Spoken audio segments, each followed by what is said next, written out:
উদয়পুর মহকুমার মাদারবাড়ি বিধানসভা কেন্দ্রের চন্দ্রপুর কলোনি এলাকার বাসিন্দা অবসরপ্রাপ্ত শিক্ষক অমলকান্তি সাহা তার বাড়িতে প্রতি বছর ঘটা করে মনসা পুজো হয়।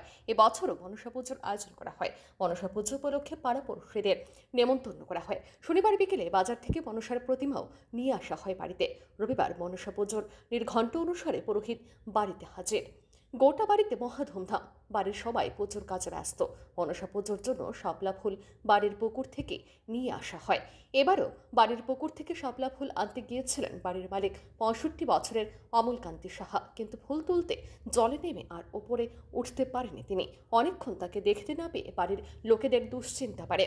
বাড়ির লোকেদের কয়েকজন পুকুরে নেমে খোঁজাখুঁজি শুরু করেন। তারাই তার দেহ পুকুর থেকে উদ্ধার করেন। সাথে সাথে তাকে গোমতী জেলা হাসপাতালে নিয়ে আসা হয়। গোমতী জেলা হাসপাতালে কর্তব্যরত চিকিৎসকরা অমলকান্তি সাহাকে মৃত বলে ঘোষণা করেন। এদিন গোমতী জেলা হাসপাতালে মৃত অমলকান্তি সাহার শোকার্ত পুত্র রাকেশ সাহা এই সংবাদ জানান।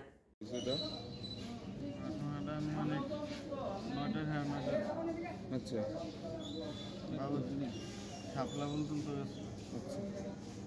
তো শাপলা ফুল তুলতে গেছে, আমরা কাজে ব্যস্ত আসলাম, আমরা পুকুরে ঘাটে গেছি না, খুঁজে পাইতেছি না বাবারে।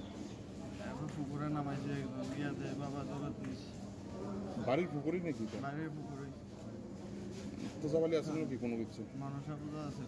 আচ্ছা, কি নাম আপনার বাবার? অমলকান্তি সাহা। বয়সটা কত হইব? 65। কোনো কি কাজকর্ম করতো না এমনিতে এখন? এনে রিটায়ারমেন্টে আইছে। কোন ডিপার্টমেন্টে? এডুকেশন। আচ্ছা, কটা থেকে সাড়ে নটা দিয়ে ঘটনাটা? 9টা, 9:30। অন্য কোনো প্রেশার টেশার আসল নি আগে? আগে হাই প্রেশার ছিল। আপনার কি বাবা তো না? কি নাম আপনার? আমার নাম রাকেশ সাহা। কতজন আছে পরিবারে? ভাই বোন? আমাদের পরিবারে টোটাল 5 জন। 5জন সদস্য আছে। এই ঘটনার মাঝপথে থেমে যায় অমলকান্তি সাহার বাড়ির পূজা অর্চনার কাজ। এই আকস্মিক মৃত্যুর ঘটনায় শোকের ছায়া নেমে আসে গোটা চন্দ্রপুর এলাকায়। ব্যুরো রিপোর্ট, আর নিউজ।